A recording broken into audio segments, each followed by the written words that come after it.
ଏକ ଗ୍ରାମରେ ଚୁଡ଼େଲର ଭୟଙ୍କର କଥା। ସେ ବହୁତ ଭୟଭୀତ କରୁଥିଲା। ଚୁଡ଼େଲଟି ଗ୍ରାମର ଲୋକମାନେ କହୁଥିଲେ ଚୁଡ଼େଲ ରାତିରେ ଚିତ୍କାର କରି ସମସ୍ତଙ୍କୁ ଭୟଭୀତ କରିବାକୁ ଲାଗୁଥିଲା ଏବଂ ସମସ୍ତଙ୍କ ଘରେ ଯାଇ ସମସ୍ତଙ୍କୁ ହଇରାଣ କରି ଚୁଡ଼େଲ ବହୁତ ନିଷ୍ଠୁର ଥିଲା। ସେ ଗାଁର ଲୋକମାନଙ୍କୁ ବହୁତ ଟର୍ଚର କରିବା ପାଇଁ ଲାଗିଲା ଏବଂ ଗାଁର ଲୋକମାନେ ନିଷ୍ପତ୍ତି ନେଇଥିଲେ ତାକୁ ଏ ଗ୍ରାମରୁ ଭଗାଇବା ପାଇଁ।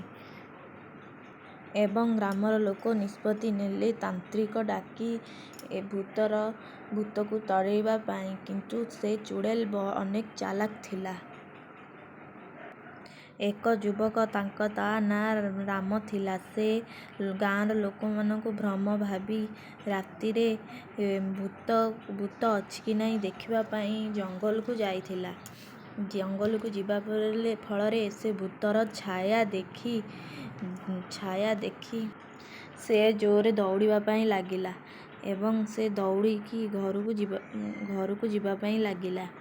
କିନ୍ତୁ ଭୂତ ତାକୁ ଧରିବା ପାଇଁ ବହୁତ ଚେଷ୍ଟା କରିଥିଲା ଏବଂ ଧରିବା ପାଇଁ ବି ଆସିଥିଲା। କିନ୍ତୁ ରାମ ଜୋରସୋରରେ ଦୌଡ଼ିକି ଆସି ଘରକୁ ପଳାଇ ଆସିଥିଲା।